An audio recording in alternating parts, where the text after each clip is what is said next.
The Agenda in the Summer with Nam Kiwanuka is made possible through generous philanthropic contributions from viewers like you. Thank you for supporting TVO's journalism. Everyone's actions change or at least influence the world in some way, but few of us truly change the course of history. I'm Nam Kiwanuka. Tonight, we return to a conversation with Russian leader Mikhail Gorbachev about his country and the post-Cold War era he helped usher in. Also, our Ontario Hubs recall the origins of comic book publishing in World War II era Canada.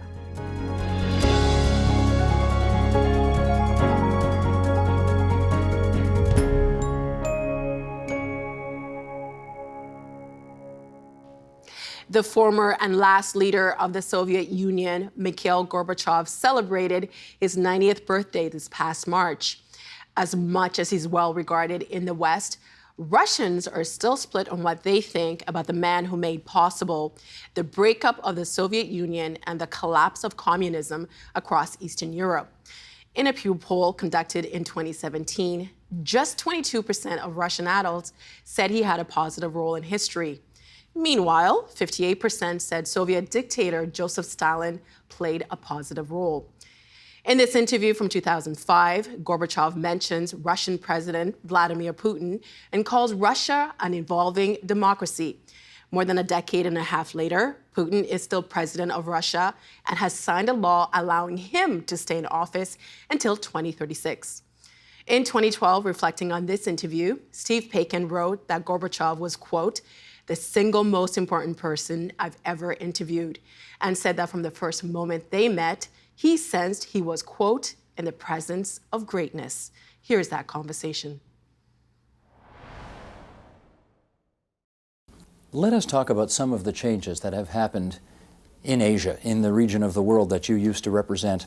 We have seen in the last year and a half popular uprisings that have toppled governments in Georgia, in Ukraine, and in Kyrgyzstan. To what do you attribute these peaceful, relatively peaceful revolutions? First of all, you have to bear in mind that this period of change, the transition from one system to another, it's not over. And actually, it's perhaps only halfway. What else do you anticipate? What I have in mind that, well, first you get freedom. After you are free, what happens? You don't know what to do with that freedom. There are democratic institutions that have been created, and you have the right to vote, to choose freely. But you are not familiar with this whole thing, and there is no real electoral order in the country, no real political parties in the country. This is a process that happens in a very bureaucratic environment. The privatization of property is accompanied by a lot of corruption, and people wanted freedom to give them happiness. People were waiting for happiness, and since they didn't see it, they sometimes even go beyond democratic procedures and just break things, so to say. And therefore, sometimes in one day there is a leap. And instead of an evolutionary transition, there are revolutionary moments. There's what happened in Ukraine. Whatever they say, probably everyone was involved a little bit, Russia, America, and others.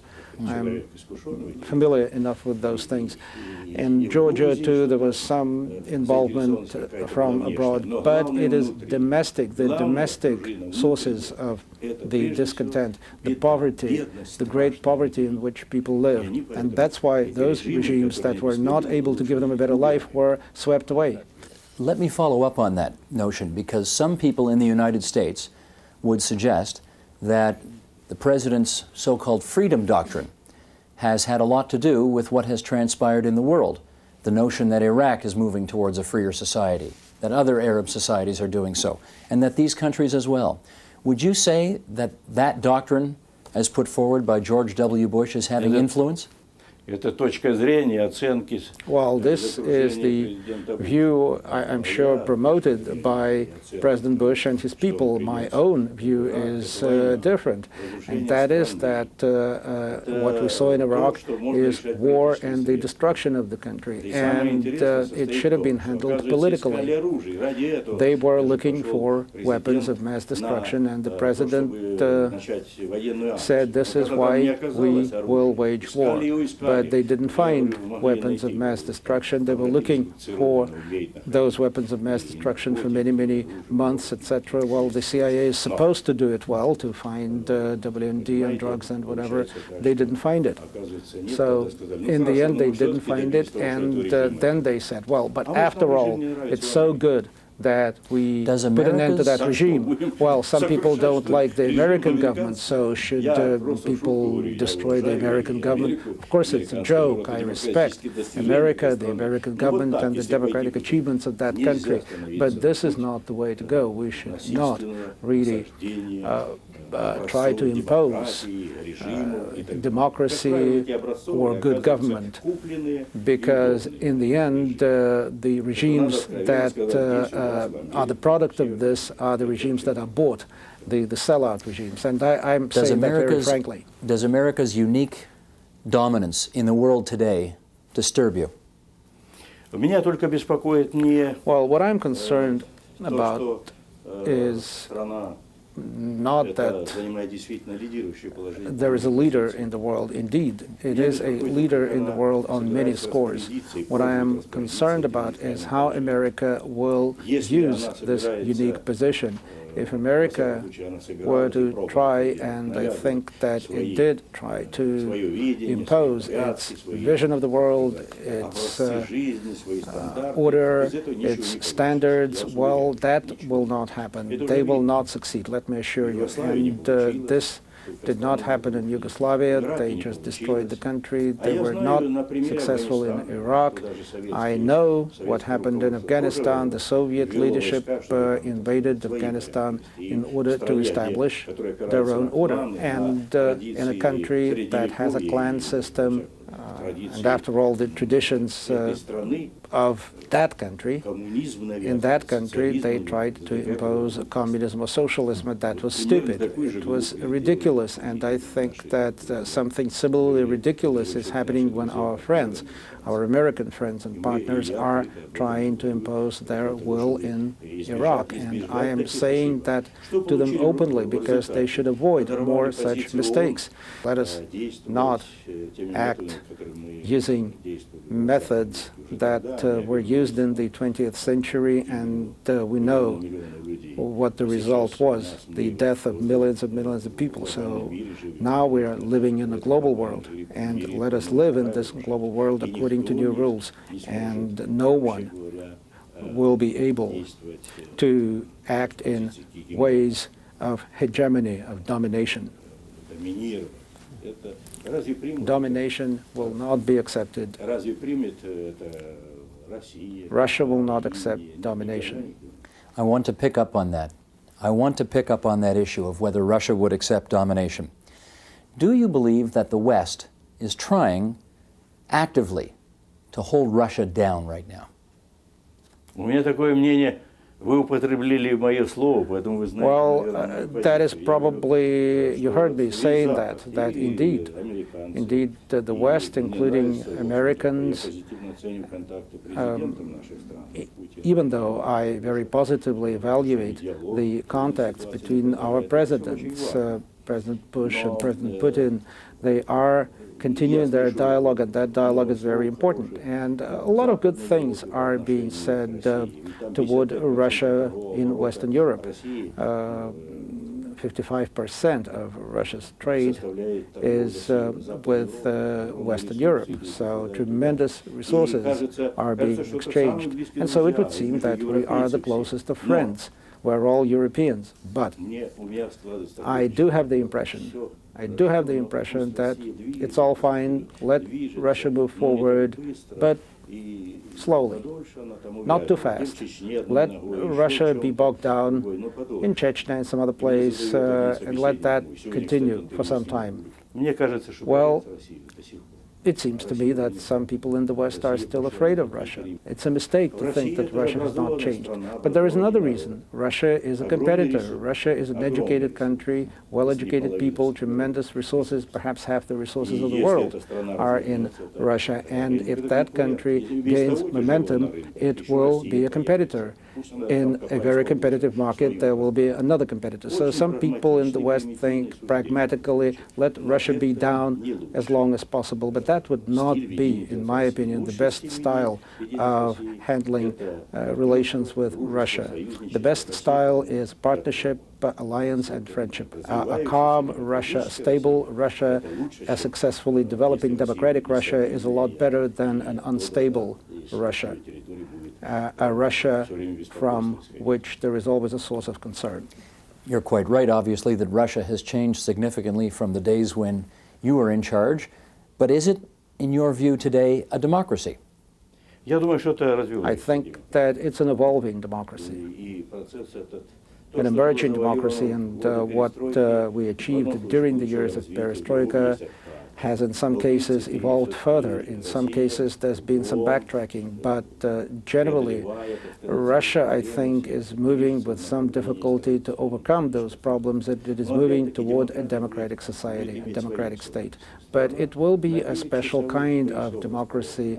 Russia has 9 time zones, a huge country. In Russia there is always a need for strong central government, strong central leadership. Given that Russia contains many nations, many ethnic groups that need the central government to take their specificity into account, because it's not just ethnic Russians who live in Russia, even though a majority, of course, are ethnic Russians after the breakup of the Soviet Union. So I believe that central government in Russia will have to be strong.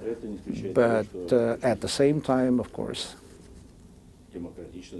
there should be a very democratic relationship between the center and the regions, between the local self-government and the center.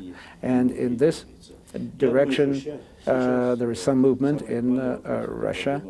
I believe that the most important thing today, though, is to put an end to poverty in Russia, because it is amazing. A country so rich in resources, a so well-educated country.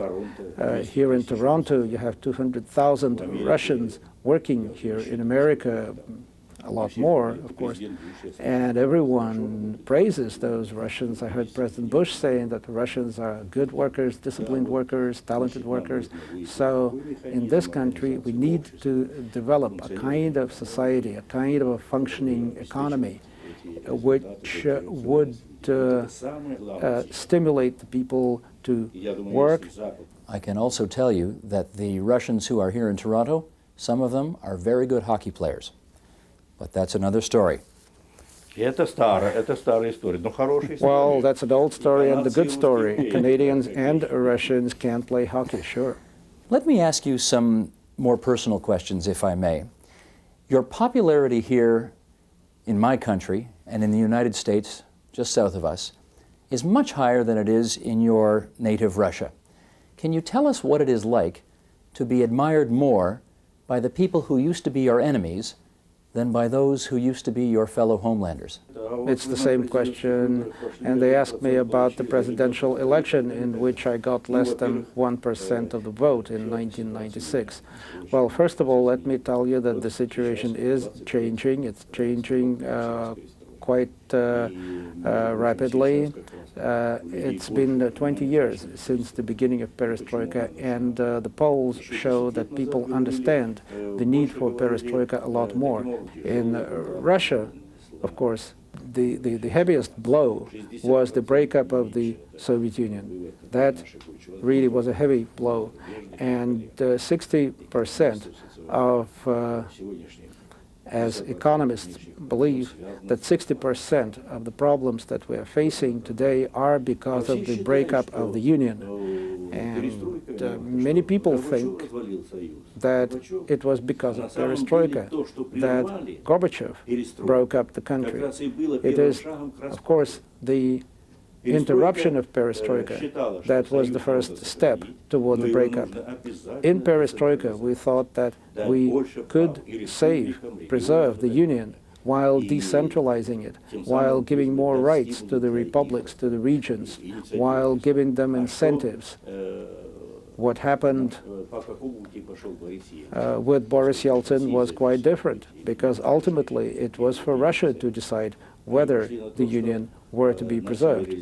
And Yeltsin's approach was quite different. His concept was that Russia should get rid of the other republics, and that we, the Russians, will be able to live a lot better, because now we give 100 billion to the republics as part of the Union. If we shed that weight, we will become a prosperous country in 3 or 4 years. It was a delusion, it was a mistake, and it was ignorance to think so. And the result was that they did something reckless, a misadventure. It was the shock of reforms in an unprepared country. The country was opened up, and therefore they broke up the country and they broke down the economy. And the Russians and people in other republics have been affected. The situation is not a lot better in most of the other republics, with the exception of the Baltic states, which are also rather poor. But that's why the response, the reaction is different. In America, in China, in other countries, they praise perestroika more than in my country, because people are going through a lot of hardships. But now people are beginning to change their view. Yeltsin wanted power. He wanted to become the boss, and that's why he broke up the Union, and the result was quite tragic. Well, I think it's inevitable that people understand and come to appreciate processes like perestroika, which affect our country and the entire world, gradually. When the Prime Minister of China, Zhou Enlai, was still alive, he talked to a French delegation, and the French asked him, "Mr. Prime Minister, what do you think? What is your evaluation of the impact of the French Revolution on the world and on China?" And that was about 180 years after the French Revolution, and he said, "Well, it's too soon to tell." And perestroika, well, I must say it was perhaps even a bigger project, and it's too soon to tell.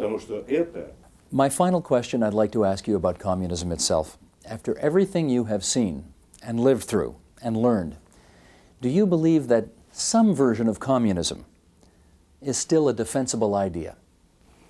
Абсолютно верно. Well, I would say so, absolutely. As a utopia, as an ideal that cannot be achieved, it will continue to be attractive to younger people. Young people in Russia, in Europe, and in the world are attracted to it as an ideal. It doesn't mean leveling off everything, equalizing everything as the Bolsheviks did. This equalization resulted in everyone being poor. But there are principles that the government should follow, looking for a balance of interest and looking for less of a gap in income. I feel that the social democratic project is the most flexible answer to this question, because it protects private property and private initiative, but at the same time it is very sensitive to the social problems, to the problems of the people. Mr. Gorbachev, it is very good of you to spend so much time with us. Spasiba, spasiba, spasiba. It's been 80 years since the first traditional-style comic book was published here in Canada. A Hamilton historian is among those helping an effort to mark the occasion. Justin Chandler covers the Hamilton-Niagara region for Ontario Hubs, and he joins us from Hamilton with the fine print on that. Hey, Justin. Hey there. All right, Justin, with a Twitter handle like Mr. Lois Lane, it was only a matter of time before we started talking about comic books. And of course, for people who are not familiar, your Twitter handle is sort of a tribute to Lois Lane, a fictional character in the Superman comics, Superman's love interest, but more importantly, an award-winning journalist. So very fitting. Exactly. But we're going to be talking about Canadian comics today. Not much is known about its history. So maybe get us started. What do we need to know? So this period that we're talking about, wartime Canadian comics, really started, like you said, in 1941. And the reason for this, as the reason for many things in Canada, is because of bureaucratic, essentially. So during the war, there was this act called the War Exchange Conservation Act that banned the import of non-essential goods. And included in those were pulp magazines and comic books. So suddenly the American comic books like Superman and Batman that had really started kicking things off in 1939 were no longer available to Canadian kids. So what that meant was that Canadian publishers had an opportunity. And almost right away, they started making books. So by 1941, the first Canadian traditional style floppy comic was published. And when I say floppy style, I mean kind of like this. So a traditional, like what you think of as a book now, that it's bends, not the first comic, but the first in that style that we all know and love today. Now, I understand these comics are very rare to find now. I want to pull a cover of the Better Comic #1. Tell us about this. So Better Comics #1, this was where it started. This was the first book with the cover date of March 1st, 1941. It was created by a publisher in BC. His name was Vernon Miller, and his publishing company was called Maple Leaf.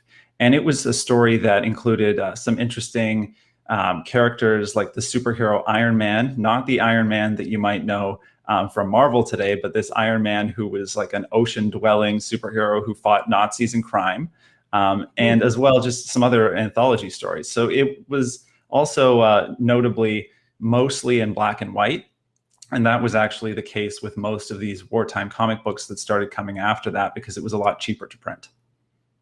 Now, I'm sure there are going to be some comic book collectors who are watching this who are like, okay, wait, hold on. How do I get my hands on them? And I'm just curious, is there sort of a price tag on these comics as well? That's hard to say. I don't know about how much they would actually go for if you were able to buy one, because they are so hard to find. Like the comic book historian that I talked to learn about all of this, Ivan Kukmarek, what he was telling me was that with some of these books, there's fewer than 10 in existence. And because the industry came and went so fast, like after the war, when American books started coming in, all these Canadian publishers folded. So in some cases, there's fewer than 10 of any of these books in existence, and people didn't really save them in the same way or even know about them. So they're rare, but they don't have the same prestige as a 1940s Batman or Superman comic might. Now, Justin, you spoke to Ivan for this piece. Let's have a look at what he had to say. Well, if we take a look at Better Comics #1, it started off with stories that seemed to come more from British annuals that were out at the time, boys' annuals and girls' annuals, dealing with adventurers, tinkering scientists, cowboys, detectives, but not the garish superheroes that were south of the border, like Superman, Batman, and all Captain Marvel and everything. Though Better #1 introduced the first Canadian superhero. He was called the Iron Man, and he was actually a denizen of the ocean. He came from a civilization that had been sunk and now lived in a bubble city somewhere in the South Seas. And he was more a clone of, say, the Submariner that we know today in Aquaman. He would come up and fight the Nazis and help out people against crime. And that was the Iron Man, invented by Vernon Miller, who was the architect, the BC architect behind Better Comics #1. Now, you obviously are a comic book aficionado. I'm sure you loved that conversation with Ivan there. Was there anything that struck you about what he was saying there? Well, it was interesting to hear. One of the things he told me was that how the Canadian comics took, like he said, that tradition a little bit more from the English side and that sort of annual rather than the American side. So while there were still superheroes like that Iron Man character that he mentioned, books were maybe a little bit different than what you might think of. And I mean, I'm always telling people comic books are a medium, they're not a genre, but we do know mostly superhero comics. Those are some of the most popular selling comic books. So it was just interesting to see that Canadian books at that time were taking a little bit of a different approach than American books were. Now, Ivan also says those comic books could be considered an early social network. How so? Well, this part was really fascinating. Essentially, a lot of comic books, ever since they started, had sort of letters to the editor in the same way that newspapers or magazines would, and they would have places where people could write in and publish things. And what Ivan says was that a lot of the books in this time period were actually encouraging readers from all across the country to write in, but also to become pen pals with one another, or to do things to help the war effort, like collecting scrap or doing paper drives. And so they were actually, in a way, connecting people across the country. There were publishers in Vancouver, Toronto, Montreal, but people all across were reading and were actually able to interact and connect because of these books. Now, I understand Ivan's sort of taken it upon himself to preserve this rare moment in Canadian comic book history. Tell us about that. Yes, he says it's his mission to teach more people about these wartime comics. And so part of what he's trying to do is actually to reprint Better Comics #1 in sort of a collector's format. And so he says he's in touch with the family of Vernon Miller, who's the one who published the book, and with some archives. And basically he's trying to get access and put this book out to the world so that people can read it again. Now, I understand there is a society called the Society for the Promotion of Canadian Comics. Who are they, and how else is Ivan and that organization trying to preserve this legacy? So this is a collection of comic book enthusiasts and academics. Ivan's a member of the group, and they're working in order to try and teach more people about this history and to just promote Canadian comics more generally. And so part of an effort for that is, for example, they worked on a magazine, Sequential Canadian Independent Comics Magazine is a book that publishes information about indie comics in Canada. They did a special history issue as part of this effort, and they're also working towards an academic conference. I do want to end off on this one question. Now, of course, we all know that Justin is pretty synonymous to comics. That's how I know you. But did you know about this Canadian history before, or is this also your mission to preserve this legacy as well?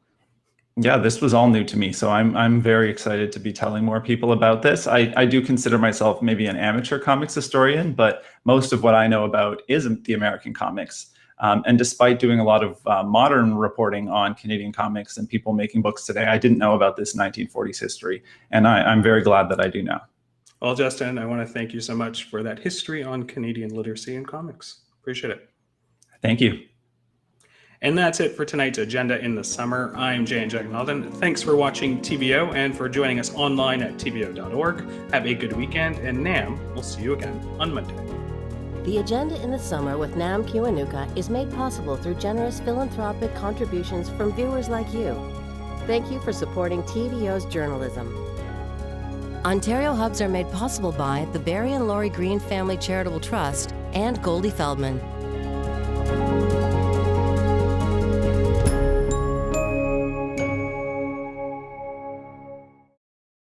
The Agenda in the Summer with Nam Kiwanuka is made possible through generous philanthropic contributions from viewers like you. Thank you for supporting TVO's journalism.